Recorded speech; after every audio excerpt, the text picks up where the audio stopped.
slightly overdressed. It didn't happen to me for the first time, to be honest. So, good afternoon, everyone. Let me start with some simple question. Let's say that you are in the middle of your workday, focused on some complicated task. You are in the flow. And then you become distracted. How long do you think it takes to come back to a flow state once you are distracted? 25 minutes. It's 23 minutes. That's a lot of time, but good, very good one. That's a lot of time. And you can ask yourself how long you can go in a day without actually being distracted. If you were able to maximize your focus time, do you feel you would be more productive? Would you think that you would feel more satisfaction from your work? I'm going to be talking about async work today and how it can help you to maximize your productivity and work satisfaction.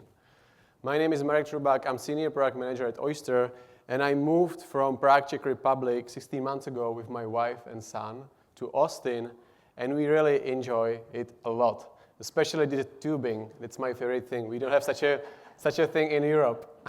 That's something that I really enjoy. Through my career, I went through all different setups. I started in the office, then went for hybrid, once a week in the office, then remote, where all of my coworkers were within the same time zone. And when I moved to Oyster, to USA, I experienced working asynchronously, where my coworkers are distributed across the world. I'm going to be mentioning Oyster a lot today because I'll be sharing how we work. I think it's a very interesting example. We have 600 people who are split across all continents and 76 countries. And I have some colleagues on my team that are 11 hours apart with their time zone. So you can imagine that that would be perceived as challenging for someone, but we at Oyster consider this our biggest strength. And we really took the product approach to how we work with a lot of experimentation and with a lot of iterations. And we really became masters in asynchronous work. And I'm going to be sharing some key principles that we learned along the way. So you might be asking, how is Oyster doing? We became 1 billion in valuation in 3 years, 9th fastest growing company of last year, while having very satisfied people with 4.8 rating on the Glassdoor. And I believe a big part of it is because the way we work, because asynchronous work.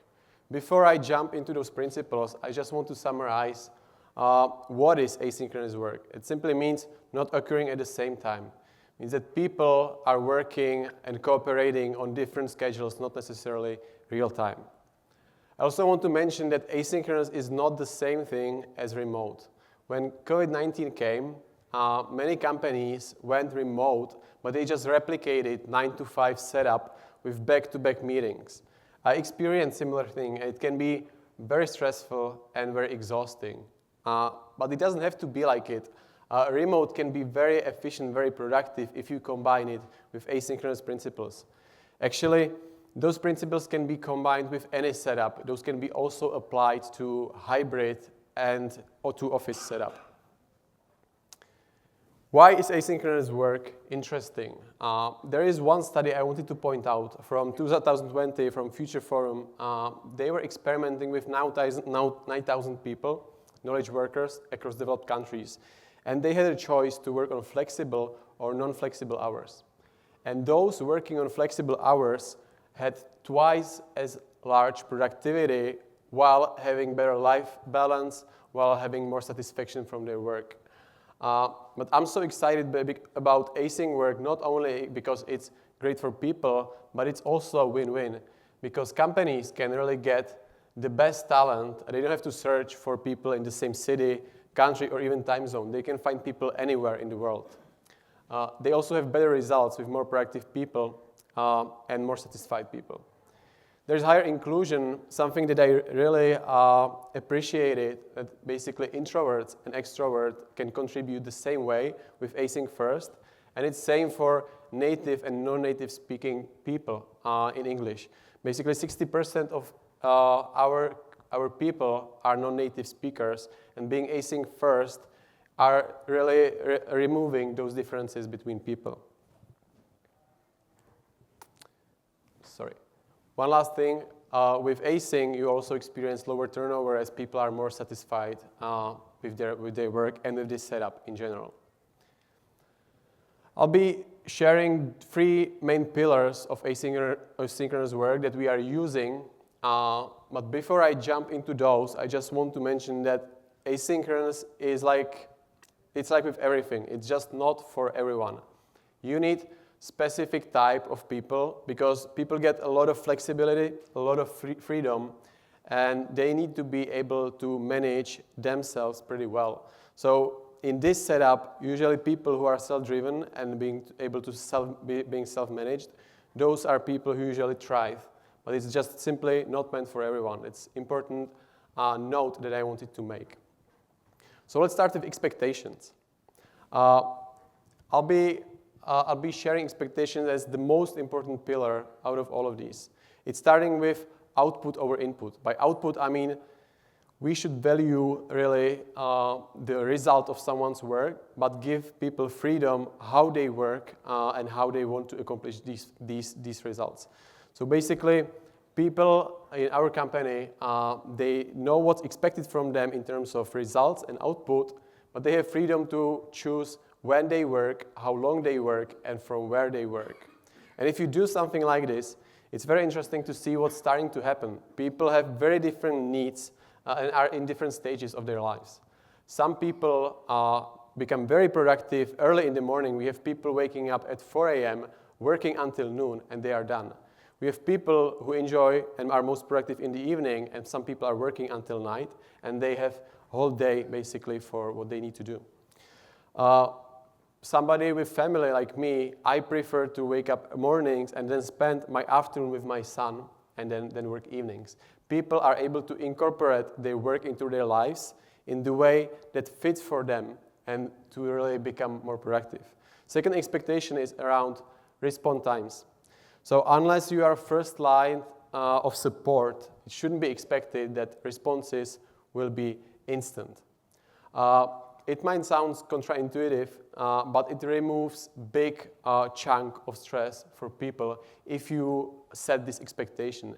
And those messages really can wait a little. They can wait a few hours. The best practice that we choose is we turn off notifications and we decide to answer those messages just a few times a day, let's say 3 times a day.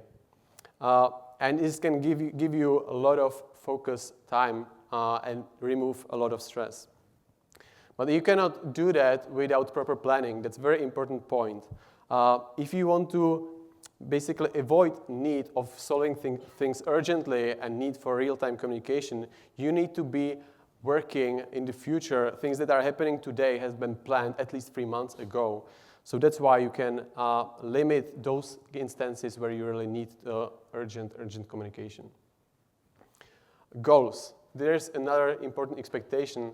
So when it comes to goals, people need to be aligned and be people need to understand how they are contributing to the company. The way we approach it is that we set company OKRs, but each team and individual is responsible for choosing their own initiatives and their own project with their own metrics that are linked to those company OKRs. So everybody in any second knows how he is qualifying his work, how he is improving, and how he's contributing to those company goals. It's also important to set clear expectations about deadlines and responsibilities, and once you have all of those, I would say that majority of your foundation for async work is done. One best practice that we choose is to have decision maker as low as possible, so the person who is always closest to the problem can come up with solution. So as you can see, expectations are a lot about culture of trust. And so the foundation for async operation that is efficient lies within trust. Second pillar is about documentation. And I know it doesn't sound very exciting, but it is exciting because it can save you and your colleagues a lot of time. We are documenting everything, and we are building a habit of becoming very good when it comes to documentation. We value 2 principles, having everything public over private, so people can find it and access it easily. We try to avoid private access for stuff, and also we value discoverability. So that's why we are using tools like Notion, G Suite, Asana, where people can find what they need without asking other people. In async culture, it's important for people to be able to get answers by themselves without a need of reaching out to you. So that's one key area why the documentation is important. Another one, this is the most scalable way of sharing and transferring information to other people. So when somebody's reaching out to you and asking about some area, you can simply just send a link without a need of explaining something over and scheduling a call and walking them through it. And documentation doesn't have to be boring piece of text that nobody wants to read. You can really make it very clean and good looking. You can include recordings. Even a short video is great documentation. I have two best practices I wanted to share. First one is regarding proposals and how we make decisions. This is something that I consider very useful. When there is some decision that needs to include other departments, many stakeholders, instead of scheduling a call, going through background and trying to basically get a feedback and alignment, you simply create a document. It can be a Google Doc, where you share the background, the decision that you are proposing, and just share it with stakeholders across different departments. And you collect a lot of feedback. People have time to think through it and really share what's important for you, and you can make a very easy decision without having messy meetings. Another one is connected to onboarding. I had a chat with our co-founder, Jack Mardak, and he was mentioning we considered onboarding in async culture to be a big challenge. And so they invested into onboarding, which I experienced. It is really possible to have a great async experience of onboarding. I experienced 5 days onboarding with materials that were from subject matter experts in the sequence that made sense. And after 5 days, I had everything I need to become efficient in my work. And it took time from no one. So I just wanted to mention that this is something that can really make a difference in how people feel engaged when they are onboarded. Last pillar is about communication. So we are intentional in how we communicate. We tend to choose async by default. And to be able to efficiently choose async by default, you need to have tools that can really replace a need for sync communication, for calls, and so on. That's why we use things like Slack, Miro, and Loom. Let me just mention how we use those. When it comes to Slack, one key principle is that we try to avoid direct messages as much as possible. The idea is that once you start discussion between two people in direct message, you cannot basically get another person in the middle of conversation and get their input. That's why we are trying to be focused on public channels for all of the communication, which also builds a lot of transparency. Everybody can join and contribute, and that builds a lot of trust around the company. But you get to a point where Slack is simply not enough if you want to explain something more complex. And then the magic happens if you start combining it with other tools, things like Loom, which is the most favorite tool of mine. I've been using it for years. Basically, for those who don't know Loom, it helps you to record your screen, record yourself, and just share it with other person with simple link. And this can become very powerful if you want to explain something. And there are so many use cases that you can replace with just simple Loom. And you can get feedback on it, people can play it in double speed, and it's just efficient for everyone. So the real magic happens when you start combining those things and you share Loom on Slack, you add the Notion page, and people really learn how to work efficiently without a need of having meetings and having a lot of sync communication. In our communication, we value clarity and we value transparency. So we're trying to explain something or everything in the easiest way as possible with easy vocabulary. with short amount of text. We use recordings and so on. And we also value transparency. We try to be public with whatever we are solving. And if we are aware of any risks and issues, we put them on the table as soon as possible. There are 2 best practices I wanted to share. First one is connected to socialization. It might be a big challenge to socialize with people who are on the other part of the world with async culture. But we have 2 ways to do that in our company. We have both async and sync ways. So the async one is that we are building communities, public chats on Slack around certain topics. Those can be things like pets, fitness, investments, kids, and so on. We actually have one channel where people are exchanging houses for a month. That's something, I guess, pretty unique. As people are distributed everywhere, they have just free vacation. So that's something worth sharing. But we also have sync ways of communication. Sync ways of socialization, where we have weekly meetings intentionally focused on socialization, where we play games against other teams, or we are using a tool which is called Donut that will randomly connect you with different person from the company, let's say every 2 weeks. And so this is an interesting way how you meet many different people across the company, which also many times helped me to solve some complicated problem because I met the right person at the right time. And so one last point, one last tip from me is Focus Friday. I know this is nothing new, nothing revolutionary, but we use Focus Friday not only that we limit meetings that we have, but we are trying also to limit all communication within that day so everybody can focus on the deep work and can wrap up their work week before the weekend. So let me summarize this. If you are building asynchronous culture and foundations for asynchronous work, it's important to start with clear and right expectations so everybody understands what's important, but it's up to people to decide how to accomplish those goals.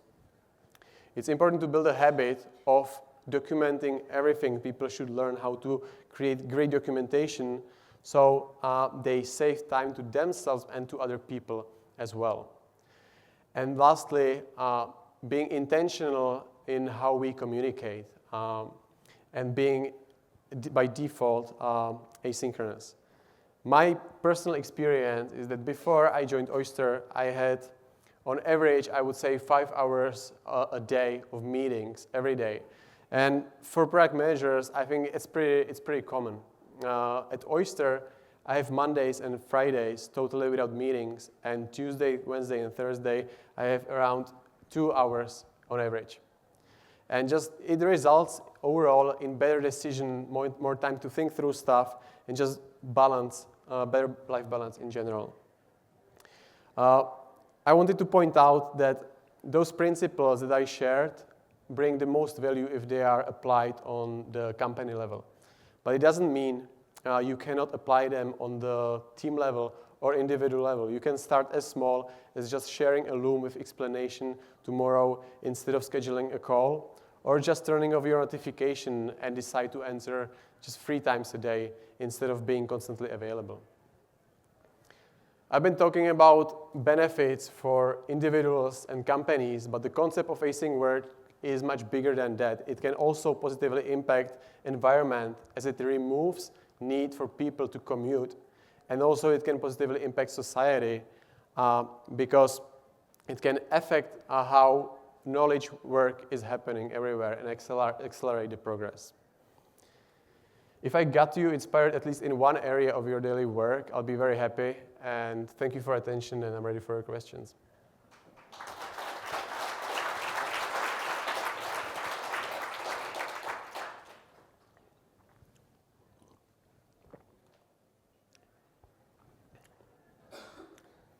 So how to overcome employer distrust in employees to be really in favor of async work?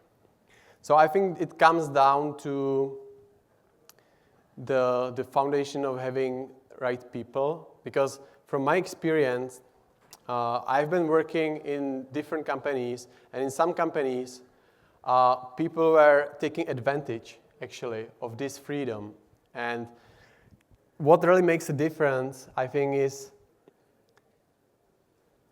I guess, it's starting with the trust that is going from the employer. This would be my answer. In companies where people were taking advantage of the company, they didn't get full trust from the company first, and they were not aligned. Like there wasn't clear expectations for them. I would say what's different at Oyster is that people are really trusted, but they can also trust the company. So that would be my answer. How to transition from sync to async work culture, any tips, step for changes? So I have interesting story. I had pretty bad experience with one company where everything was focused on the sync communication. We had 9 to 5 back-to-back meetings. And I had one of the founders constantly reaching out to me. Basically, he on Teams, there is a feature where you can call to a person right away, or you can invite them to a meeting.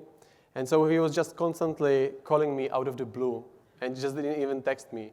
And I told him, I'm just in the middle of something. Can we just have a chat in like few hours or tomorrow? Can you schedule something? And he said, of course. And I saw the meeting is starting in 5 minutes. And so I don't think it's possible to change it everywhere. I think it really starts with the leadership and the way they can see the async work and whether they believe in it. So it's really hard to change someone's view. You can apply those principles and just show it to people around, and they might start using it. But I don't think it's easy to do that in general, to change it. How do you determine what needs a meeting? So in general, I consider a need for a meeting when you are trying to build a relationship. So social meetings are great for this, one-to-ones are great for this, or when you need quick interaction. So things like brainstorming are great. If you need to really, if the topic involves a lot of back and forward, then meetings are great. But many times, if you just want to explain something and get the feedback, that's usually the case where you don't need to have a meeting. And if that involves many people that you need feedback from, it's even, I would say, more important to focus on async. How do you spread culture and values asynchronously? So I'm not saying that we don't have sync meetings. We do. We have things like all hands, for instance. Those are sync, where leadership is talking.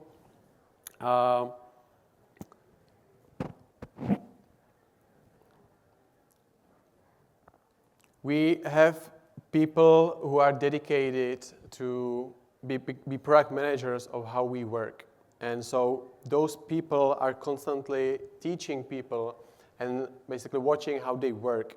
And we have dedicated people to focus on how we work. So the question was, I don't see the question anymore. But yeah, this is how we do that. Let me focus on different one. Time different blockers.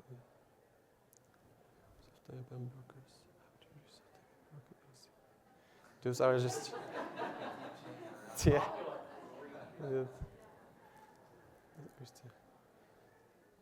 Yeah. Okay. Choose sometime. Does Oyster choose some time where everyone should be available for meetings? How do you enable focused collaborative work? So there is a natural overlap between US and Europe. We have many people in those continents. So natural overlap is usually in the morning in the US, in the afternoon in Europe. This is where there's overlap like 2 to 3 hours where most of the sync meetings are happening. So if there is any all hands or one-to-ones and so on, this is usually the time overlap that we choose for that. Other than that, there's not usually much happening in terms of collaboration than in those 2 to 3 hours. How your company noticed certain characteristics in people that perform asynchronously work more successfully? So I think this is challenging. I'm not sure how to answer this question, but what I can tell you, what I can see around, what kind of people we have. Many of Oyster people are foreigners living in different countries that they were born.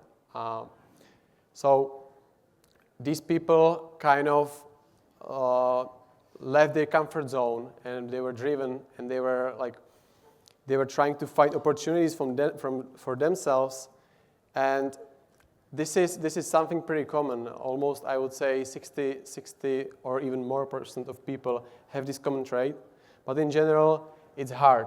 I don't know. Maybe one thing. The Oyster is mission-driven, and I think this is something, if you are mission-driven, our mission is to make it possible for companies everywhere, hire people anywhere. And being mission-driven as a company can really bring a lot of people who are thinking the same and potentially bring the right people you want to work with. How do you manage collaboration? How do you resolve it?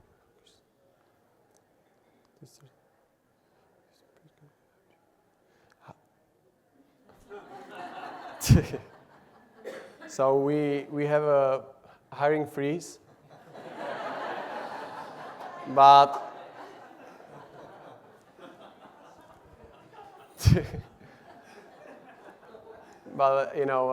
for product managers, I think we have some openings because obviously those are more important positions. So, how do you manage collaborations within product and with other teams like engineering, UX, sales, marketing in asynchronous fashion? So, most of our collaboration is happening in either Slack or a tool like for engineering and product work and UX and so on. We are using Kanbanize. It's similar tool as Jira, for instance. So a lot of our processes are set and are made in that tool. And when it comes to collaboration in general, we like to use Asana. So if there are any initiatives that are driven across multiple departments, those are usually in Asana. And basically the way we are approaching it is that we have OKRs that are available to anyone, so everybody can see how we are, as a company, moving towards those goals. And each key result, basically the metric that we are following, has a couple sub-projects under them, so you can see how is each project contributing to the company goals. And each project then is split into different actions and so on. So it's very transparent to understand how we work and how people work together. How do you resolve time-dependent blockers in async work when a person is not available? So, 2 different ways. If we need certain input from certain person to be there, the person usually records a loom, and we play it in that spot, so he shares update. Or if he needs to know about the meeting and he cannot join, we'll just record it, and he will be able to play it later. There is rarely a case when somebody needs to where we need to brainstorm synchronously. And if we do that, we are usually using things like Miro with sticker notes and so on. And we still have sync meetings like retros within product team. But yeah, this is how we solve it.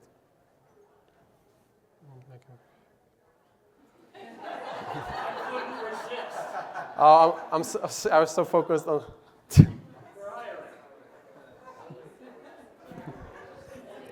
That was me who chatted that. If you want to do If you are hiring, raise your hand. All right, a lot of this. there you go. A lot of this. Circle up after the break. Awesome. Well, Mark, man, what a great presentation. So much to think about. Thank you for sharing. Thank you. Really, really cool processes. Part of me is like, how the hell do you guys do that? And the other part of me is like, we should really do that. So I'm gonna take a lot of that to heart. So thank you so much. Let's give a round of applause to Mark for sharing that. Thank you.